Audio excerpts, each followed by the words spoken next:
कुछ पति जो हैं वो बहुत ही ज़्यादा अपनी पत्नी से परेशान हैं।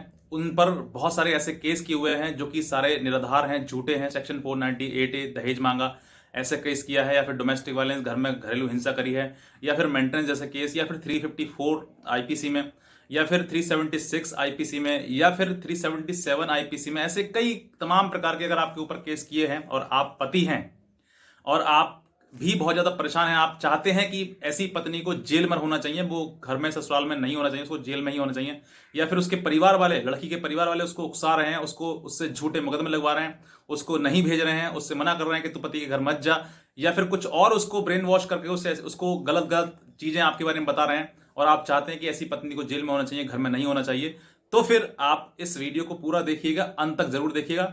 और आप इस चैनल पर नए हैं तो तुरंत ही सब्सक्राइब करिएगा, ताकि आप इन सब चीजों को समझ सकें और अपने केस में आप इन सब चीजों को अप्लाई भी कर सकें। तो नमस्कार, मेरा नाम है अशोक वीर यादव एडवोकेट, और आप सभी के लिए मैं लीगल एडवाइस पर आपको वीडियोस अपलोड करता हूं, जो कि आप सब लोग उसको लाइक करते हैं, पसंद करते हैं, शेयर करते हैं और सब्सक्राइब भी करते हैं। आज मैं आपके लिए एक ऐसा ही इंसिडेंट बताने जा रहा हूं जिसमें कि पत्नी कितना क्रूर व्यवहार एक पति के खिलाफ कर सकती है, मैं आपको वही बताऊंगा।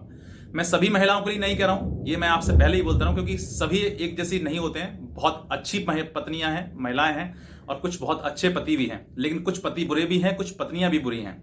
जिनमें से एक है जो मैं आज आपको ये एक कहानी बताने जा रहा हूं। कहानी क्या है? एक रियल घटना है जिसके आधार पर कुछ पति जो हैं, जो कि बहुत ज्यादा परेशान हैं। हालांकि अपना वो सोच कर देखिए कि जब उनके साथ क्रूरता होती है तो फिर वो अपना जीवन त्यागने की भी कोशिश कर चुके हैं कुछ, और कुछ सोच रहे हैं दिमाग में, हर समय दिमाग में टेंशन टेंशन टेंशन और कुछ नहीं।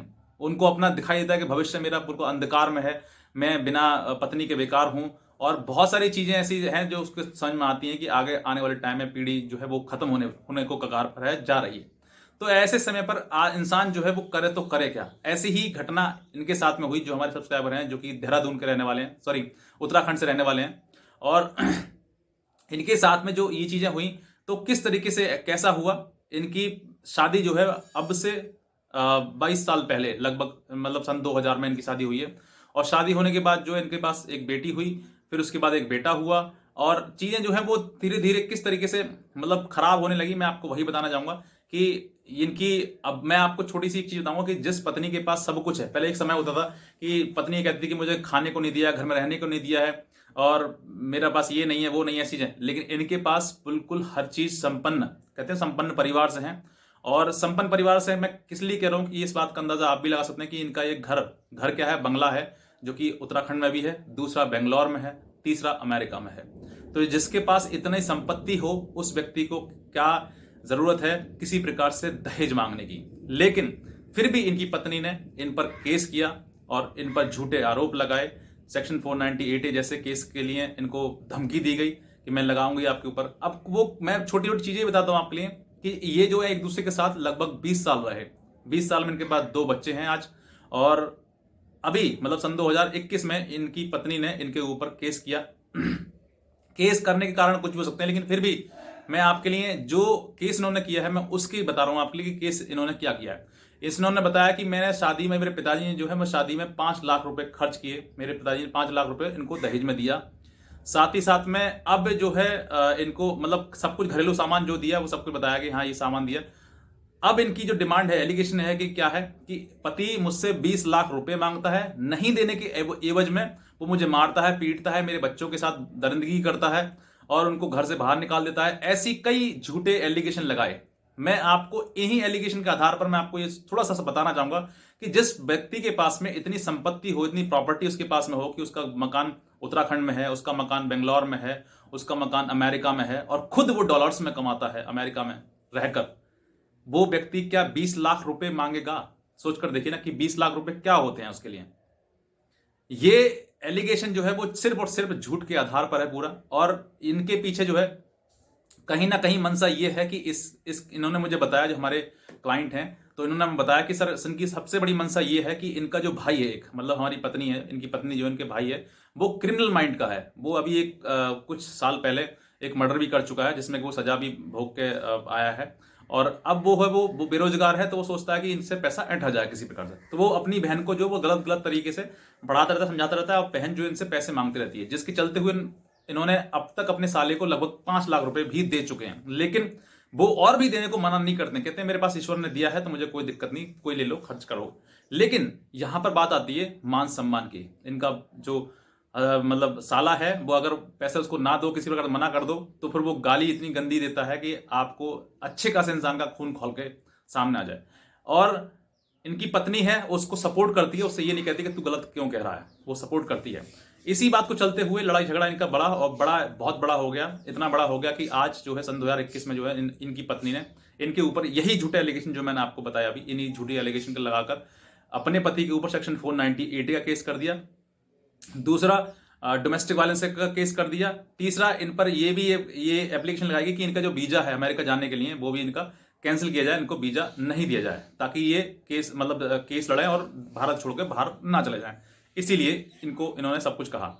लेकिन कहने का मतलब ये है कि यहां पर जो ये चीजें हैं, अब ये जो पत्नी है अब ये खुद ही फंस गई हैं। ठीक है, मैं आपको ये बताना चाह रहा हूं कि अगर आप चाहते हैं ऐसे समय पर, अभी मैं इसके रास्ते से आपको ये बताऊंगा कि अगर पत्नी आप पे एलिगेशन लगाती है ऐसे, और आप अगर बहुत ज्यादा परेशान हैं, तो एक आपको बहुत जरूरी है कि ये ऐसा नियम भी है, ऐसी कानून भी है आपके लिए कि आप भी उसके खिलाफ कार्रवाई कर सकते हैं। अब कैसे कर सकते हैं? उसको जेल भी भिजवा सकते हैं, उसको क्या, उसके परिवार को भिजवा सकते हैं। मैं बता रहा हूं आपके लिए। कहीं ना कहीं अगर आपकी एफआईआर में, आपके ऊपर एफआईआर हुई है फिर कंप्लेंट केस हुआ, दोनों में से कोई भी केस हुआ है, आप अभी उठा के उसको पढ़ें और उसमें ये शब्द ढूंढें कि मैंने इतना दान दहेज दिया। इतना मतलब कि वो कुछ भी हो, एनी अमाउंट, 1000, 10,000, लाख, 2 लाख, 10 लाख, कितना भी अमाउंट हो, अगर उसमें ये लिखा है कि मैंने, या फिर लड़की की तरफ से ये एफआईआर है तो लड़की कह रही है तो लड़की भी ये गलत है। और अगर लड़का कहता है, मतलब लड़की के परिवार वाले कहते हैं, उसमें कोई भी हो सकता है, सास हो सकती है, आपकी ससुर हो सकता है, कोई भी हो सकता है। तो अगर वो ये एलिगेशन लगाते हैं कि हमने अपनी बेटी को अपनी मतलब अपनी हैसियत के अनुसार ये दान दहेज दिया, इतना रुपया दिया, इतना समय पैसा दिया, अगर ऐसी कोई भी, आप अभी एफआईआर देख लीजिए, अभी कंप्लेंट केस अभी आप उठाकर देख लीजिए, उसको पढ़ लीजिए, एक बार रीड कर लीजिए अच्छे से। अगर ऐसी चीजें अगर आपके लिख रही है तो आप बिना डिले किए हुए तुरंत, हो सकता है तो आप जो एप्लीकेशन है, जो एफआईआर है, उसकी कॉपी लगाएं, साथ में एक एप्लीकेशन लिखें कि ये जो है दहेज देने की बात कर रही है, क्योंकि दहेज देना अपराध है तो दहेज लेना अपराध है, दहेज देना भी अपराध है। यानी कि जो अपराध आप पे लगाया गया है, जिसकी वजह से आपको ये सारी पूरी क्रूअल्टी ग्राउंड बताया गया, ये मारते हैं पीटते हैं क्योंकि दहेज नहीं दिया, इसीलिए। तो अगर आपकी एफआईआर में या कंप्लेंट केस में कैसे भी किसी तरीके से अगर ये चीजें लिखी हुई हैं, तो आप अभी देखिए और देखने के बाद तुरंत एक एप्लीकेशन ड्राफ्ट कराइए।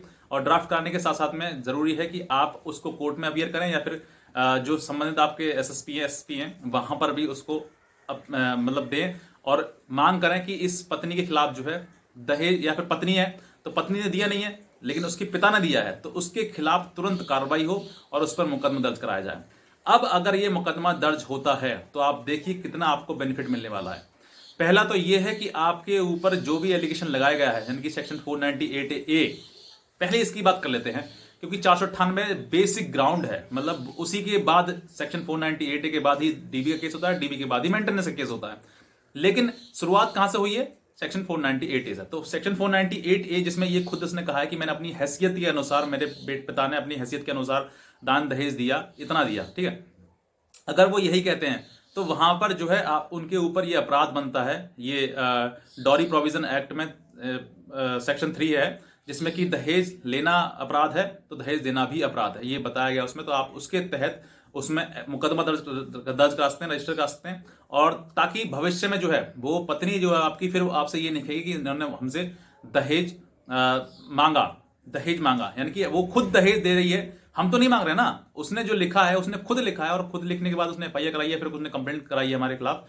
तो उसने खुद कहा है हमसे कि हमने दहेज दिया, यानी कि आपने दहेज दिया, हमने नहीं मांगा। हमने तो ये कहा ही नहीं अभी तक कि हमने दहेज मांगा और इन्होंने दहेज नहीं दिया। ये खुद कह रहा है कि हमने दहेज दिया। तो दिया क्यों आपने? दिया इट मींस आपने क्राइम किया, और जब आपने क्राइम किया है तो आपको ये कोई अधिकार नहीं बनता है कि आप किसी के ऊपर झूठा एलिगेशन लगाएं।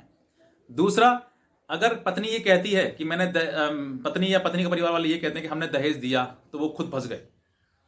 और अगर वो ये कहते हैं कि हमने दहेज नहीं दिया, तो आप बच गए। समझे बात को? नहीं समझे? मैं दोबारा समझाता हूं। अगर पत्नी अपने स्टेटमेंट में कैसे भी वो ये कहती है कि मेरे पिता ने मेरी अपनी हैसियत के अनुसार हमने दान दहेज दिया, क्योंकि वो पहले से लिख दे कह चुकी है बात, और कहने के बाद जो है वो अब मुकर नहीं सकती, क्योंकि वो रिटर्न है, FIR है, कंप्लेंट है, जो भी है वो आपको सामने है आपके, वो अब मुकर नहीं सकती। अगर वो ये कहती है कि मैंने दान दहेज दिया, तो वो खुद फंस गई, यानी कि उसके ऊपर वो जो एलिगेशन है, जो आपने FIR कराई है, वो उसके ऊपर प्रूफ हो गया कि आपने वाकई दहेज दिया। इनका मतलब कि आप सजा के भोगी हैं, अब आपको सजा होगी, 100% होगी। और अब पत्नी क्या करेगी, अब फड़फड़ाएगी, सोचेगी कि अब मुझे बचना भी तो है, मुझे अपने ऊपर एलिगेशन लगा। अभी मैं अगर मैं कह दूंगी कि मेरे पास मैंने दहेज मांग ला, मैंने दहेज दिया, हमने दहेज दिया, मेरे पिताजी ने दहेज दिया, तो फिर हम फंस गए। और अगर पत्नी ये कहती है कि मैंने कोई दान दहेज नहीं दिया, तो आप बच गए। समझे बात को? यानी कि अगर दान दहेज नहीं दिया तो जो एलिगेशन सेक्शन 498A में आपके ऊपर लगाई गई है कि मुझसे दान दहेज मांगा, मुझे मारा पीटा, वो सब खत्म, जीरो हो गया, ग्राउंड बेस पूरा। और सेक्शन 498A जब खत्म हुआ, क्रिमिनल केस से वो खत्म हुआ, तो उसके साथ साथ DV भी उसी पर ग्राउंड पर आधारित होता है, DV भी खत्म।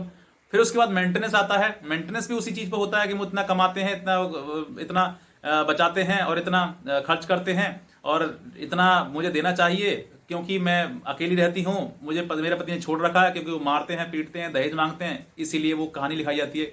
तो फिर वो भी खत्म हो जाता है, जीरो हो जाता है। तो ये एक FIR कराते ही आपके कई केसेस जो है वो खत्म होने शुरू हो जाते हैं। तो आपको बेहतर है कि अगर आपकी पत्नी, अगर और साथ ही साथ में अगर ये चीज एलिगेशन प्रूफ होते हैं, यानी कि वो पत्नी या फिर ना कहेगी हाँ कहेगी, तो फिर ना वो ना कहने की श्रेणी में है और ना ही तो फिर हाँ कहने की श्रेणी में है। तो दोनों की श्रेणी जो है वो उसकी पलट गई, बदल गई, और अब वो सिर्फ और सिर्फ चाहेगी कि अब समझौता हो जाए, क्योंकि दोनों कंडीशन में ही वो फंस रही है, दोनों कंडीशन में ही उसको सजा हो रही है, जेल हो रही है। और साथ ही साथ में पत्नी को ही नहीं, पत्नी के परिवार में, क्योंकि उसने ये कहा कि मेरे पिता ने हैसियत के अनुसार ये मतलब जो दान दहेज दिया, तो इसका मतलब पिता भी हैं। अब उसमें FIR कराइए तो माता पिता ही उसके गवाही देते हैं, मतलब लड़की के पिता गवाही देते हैं और लड़की की ही माँ गवाही देती है, या फिर उसकी मौसी, सिस्टर, जो भी है, जो गवाही दे रहे हैं ना, वो सारे गवाह उस केस में उनका नाम आप रिटर्न में दें कि ये लोग, सब लोग इसकी गवाही दे रहे हैं और ये सब लोग ऐसा एलिगेशन लगा रहे हैं। तो आपके लिए बहुत ही बेहतर चीज़ है ये, आप जरूर इस चीज़ का इस्तेमाल करें, और आप अपनी लाइफ में इन सब केसेस से बिल्कुल फ्री हो जाएंगे जब आप ये FIR आपके पास हो जाए। अगर इसके द्वारा नहीं होती है, अगर आप SP के द्वारा करवाते हैं या फिर किसी के द्वारा करवाते हैं, अगर नहीं होती तो कोर्ट के द्वारा करवाएं। 156 सब क्लॉज 3 CRPC के तहत आप एप्लीकेशन मूव करेंगे, अपने एडवोकेट के द्वारा आप मिलेंगे, तो आप वो करवाएंगे तो डेफिनेटली आपको फिर रिलीफ मिलेगा, और 100% होना ही होना है इसमें। तो बस मैं इतने कहना चाहूंगा, और अगर आपको ये जानकारी अच्छी लगी है तो तुरंत सब्सक्राइब करिएगा, नीचे लाल रंग का बटन जो है उसको तुरंत प्रेस करिए, और पूरी वीडियो देखिएगा। अगर शुरुआत से नहीं देखे, शुरुआत से देखिएगा इसको। और कोई और ज्यादा एडवाइस आपको लेनी है तो हमारी लीगल एडवाइस जो है वो हमारी दिए हुए नंबर पर हमें संपर्क भी कर सकते हैं, हमसे बात भी कर सकते हैं। और भी कुछ पूछना तो, और कुछ बताना हो आपको, तो नीचे कमेंट सेक्शन में आप अपनी राय भी दे सकते हैं। तो बस इतना कहना चाहूंगा। बाकी आज की वीडियो देखने के लिए आप सभी का बहुत बहुत धन्यवाद।